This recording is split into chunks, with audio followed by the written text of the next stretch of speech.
comment une ligue fermée avec des équipes qui ne changent pas et des matchs tous les 3 jours pour chaque équipe peut-elle être plus attractive que notre bonne vieille Ligue 1? Alors comment notre championnat peut-il s'inspirer de la NBA pour ne plus être la risée du Big Five européen? Comme vous l'aurez deviné, ma réponse se trouve dans cette vidéo. Je me présente, je m'appelle Gabin, j'ai 16 ans et je rêve d'être journaliste sportif. Et pour m'entraîner sur cette chaîne, je traite, j'analyse et je décrypte des situations du football mondial.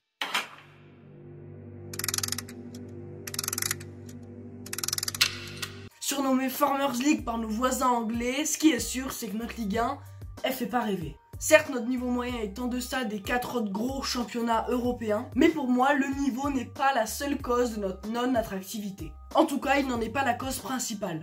Après avoir supprimé la Coupe de la Ligue et 2 équipes de notre championnat, le passant ainsi de 20 à 18 équipes en quelques saisons, ne serait-ce pas le moment de remettre au service de notre championnat ces quelques rencontres en plus? Ne serait-ce pas le moment de s'inspirer de la NBA? Pour ceux qui ne savent pas, en NBA, il y a une saison régulière à l'Est et une à l'Ouest. À la fin de cette saison régulière, les 8 premières équipes de l'Ouest s'affrontent dans ce qu'on appelle les playoffs pour titrer le champion de leur conférence, tandis que pendant ce temps, l'Est réalise exactement le même processus.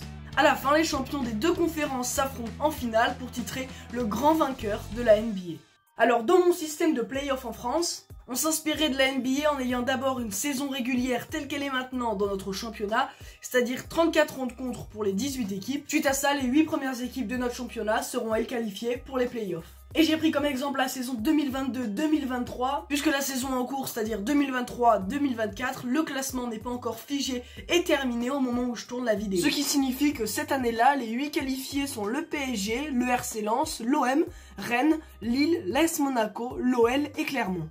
Ensuite, dans un but de rendre la saison régulière attractive, on va donner un avantage aux équipes les mieux classées, c'est-à-dire que l'équipe la mieux classée va affronter la moins bien classée, donc le PSG va affronter Clermont. La deuxième équipe affrontera elle la 7ème, la troisième équipe affrontera la 6ème et la 5ème et la 4ème s'affronteront entre elles. Les 4 matchs ont donc lieu sous format aller-retour, l'aller chez le moins bien classé, le retour chez le mieux classé, toujours dans un but d'avantager les mieux classés en saison régulière. Ensuite, les 4 gagnants des confrontations se retrouvent dans ce qu'on va appeler la phase pour le titre et les 4 perdants dans ce qu'on appelle la phase pour l'Europa League.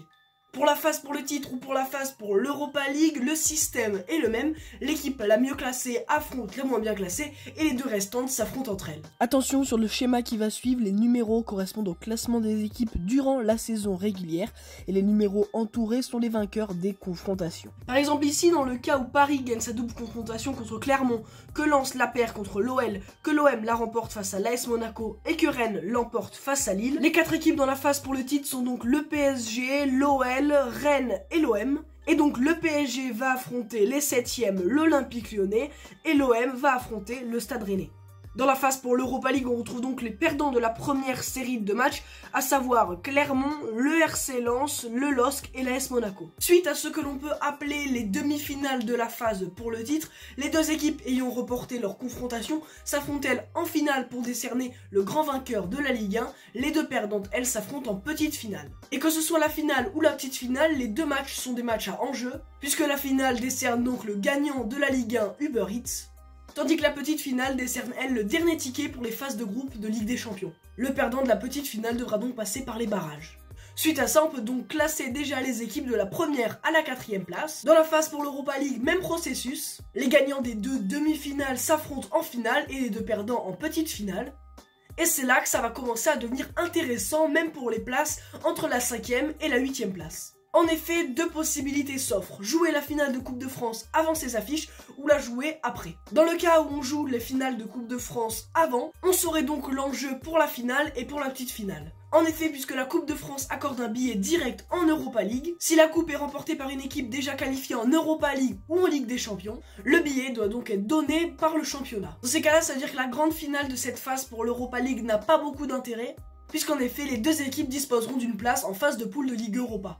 Mais dans ces cas-là, la petite finale devient très intéressante puisque les 2 équipes se battent, elles, pour une place en phase de poule de Conference League.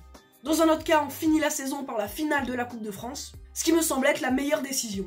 En effet, on laisse de l'enjeu pour les 2 matchs, que ce soit la finale ou la petite finale. Une fois la finale de Coupe de France terminée, on peut donc attribuer toutes les places européennes. Par exemple, ici dans cette phase pour l'Europa League, le RC Lens s'est d'abord imposé contre Clermont pour rejoindre la finale de cette phase, tandis que le LOSC s'est imposé à Monaco. La finale est donc une affiche RC Lens LOSC, la petite finale AS Monaco Clermont. Imaginons que la finale soit donc remportée par le RC Lens et que la petite finale soit elle remportée par l'AS Monaco, tandis que la Coupe de France est remportée par exemple par le PSG, déjà qualifié en Ligue des Champions. À la fin de la finale de la Coupe de France, on peut dire que le RC Lens et le LOSC sont qualifiés en Europa League, que l'AS Monaco sont donc eux qualifiés en Europa Conference League et que Clermont échoue donc aux portes de l'Europe. À la fin, on peut donc dresser un classement de notre Ligue 1 avec les participations européennes. Par exemple, premier, le Stade Rennais avec le titre plus la Ligue des Champions. En deuxième, le PSG avec la Ligue des Champions. En troisième, l'OM avec une place en Ligue des Champions.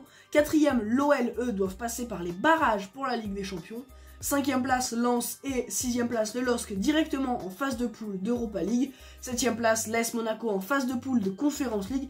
Et huitième, Clermont sont les seuls non qualifiés en Coupe d'Europe. Et en tout cas, n'hésitez pas à me dire en commentaire si vous avez mal compris une partie de mon système. Donc voilà les amis, c'est la fin de cette vidéo. Ça me fait extrêmement plaisir de revenir en vidéo long format, ça faisait pas mal de temps. On va essayer de reprendre un rythme assez soutenu, avec une vidéo toutes les 2 semaines. Alors n'hésitez pas à liker, à vous abonner, à commenter, à partager.